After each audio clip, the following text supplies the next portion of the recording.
If you're a first-time home buyer and are ready to take the next step and become a homeowner, I know you probably have a lot of questions, some or a lot of anxiety during this specific times. Rates are high, not a lot of supply, and a lot of uncertainty, but have no fear. I've been in your shoes, and Chris and I will work together to help you achieve that homeownership dream. Catalin, what are the first things I need to do to begin the process of buying a home? First and foremost, I always tell my friends, my clients, and everybody to look in their bank account. Do you have enough money for down payment, closing costs, and a little bit put aside for the first 6 months of home ownership? Because guess what? Now that you own that home, you can no longer call your landlord if something breaks. You're gonna go and look in the mirror. And if you don't have money to fix it, then that's a problem. Secondly, do you have the right team? Do you know the right people that will guide you through the process of home buying? Especially, I remember first time I bought my home, I had so many questions, so much anxiety, and I minimized those by teaming up with an absolutely fantastic realtor. I had an extraordinary real estate attorney and a great home inspector. All these three teamed up and made my dream a reality. All right, one topic that keeps coming up with my friends is the subject of credit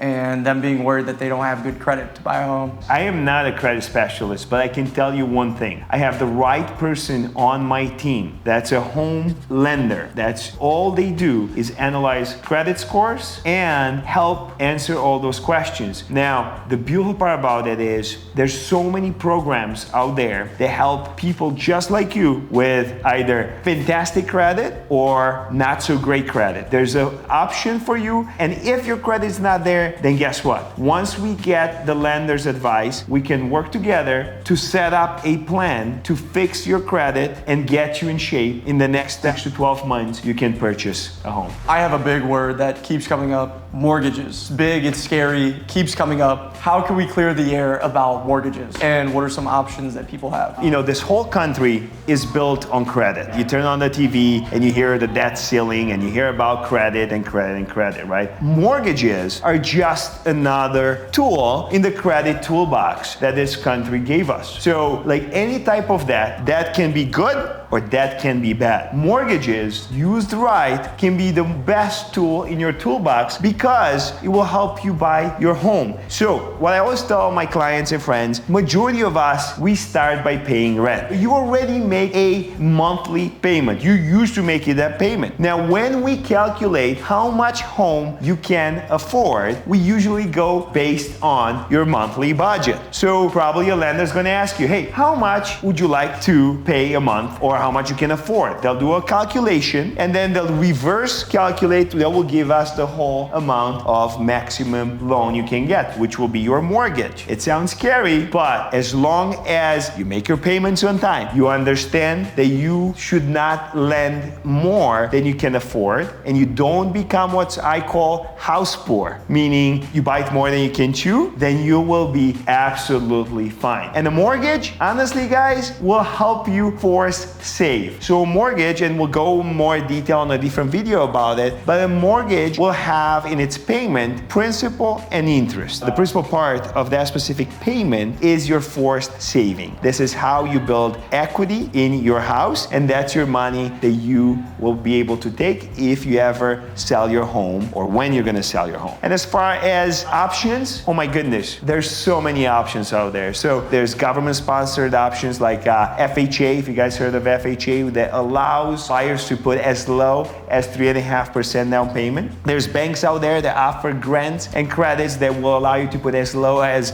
come with nothing out of, your pocket. There's federal loans that allow you to borrow as much as 100% loan to value. There's physician loans that allow the same thing. There's so many options out there. What I always suggest is before knowing what's best for you, reach out to us. We will recommend a fantastic lender that can give you the best options. Please do not self-prescribe what's the best for you. You have to go to a specialist. If your head hurts, you're not just gonna say, oh, prescribe medicine, you go to the doctor. Well, if you wanna know what's the best loan for you, you go to a lending specialist. And obviously, if you're paying rent, you're still paying a mortgage, just not yours. Absolutely. I am a landlord. I love the passive income that comes through being a real estate investor. I love building wealth and equity through real estate investing. And I absolutely love my tenants because they help me pay my mortgage and build my wealth. So yeah, absolutely. You're gonna, my tenants pay my mortgages. Obviously, people that are looking for real estate agents have two gems right here. But if they don't know what they're looking for in an agent, how can they be sure that the agent that they choose is a good agent? I would say when I first started shopping for an agent and when my wife and I decided to buy our first multi-unit, I asked friends and family, but I also went on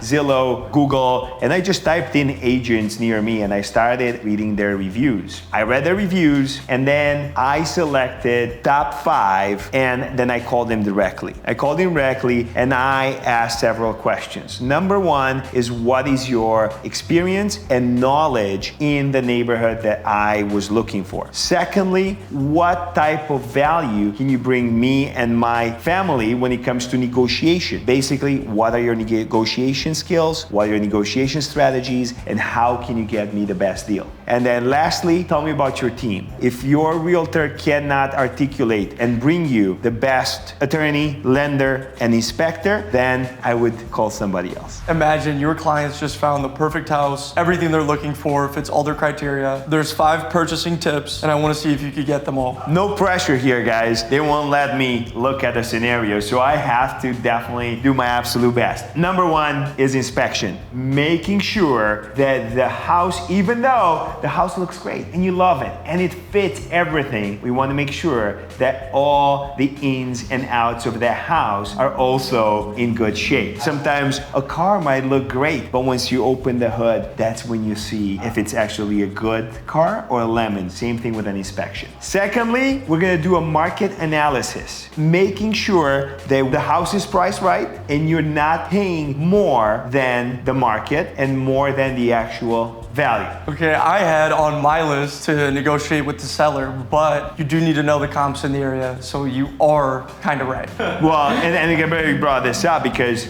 negotiation is key in this process, and having a realtor that understands the negotiation techniques and strategies is absolutely key. So part of our negotiation strategies are, number 1, understanding the seller's needs. Why are they selling? How fast they need to sell? And what is their motivation? We always ask those questions and we're always going to do our best to pull that out from the listing agent. Secondly, we use the market analysis that we just did to see where the value is, and depending on that, we can go extremely aggressive, okay? Or if the house is priced extremely right, then we're gonna be right there. Or if we have a lot of competition, guys, we just have to analyze how far we can go so we don't go above the appraised value of the property. Number 3 tip or step in the home buying process once you find your home is, once we negotiate it, we're gonna go under contract and we go in the attorney inspection review. So the attorney plays a key part in this stage because they're gonna make sure that the title on the home is clean, that there's no liens, and that you are not buying a lemon. You got it, nice. But I will recommend to get a real estate attorney, not just any attorney. Perfect point. Step 4, this is when the bank gets involved. This is the loan underwriting time. This is when the bank comes in and will do what's called an appraisal. We'll make sure that the house that you're buying is worth as much as you're paying and as much as they're lending you for it. And during this time, this is the most silent and boring time of the actual transaction. It varies between 10 and 25 days, depending on how complex complex and complicated the loan is. And in this time, from time to time, you're going to receive an email from your loan officer asking additional questions, asking for additional documents, or any other letters of explanation. Yeah, you're right.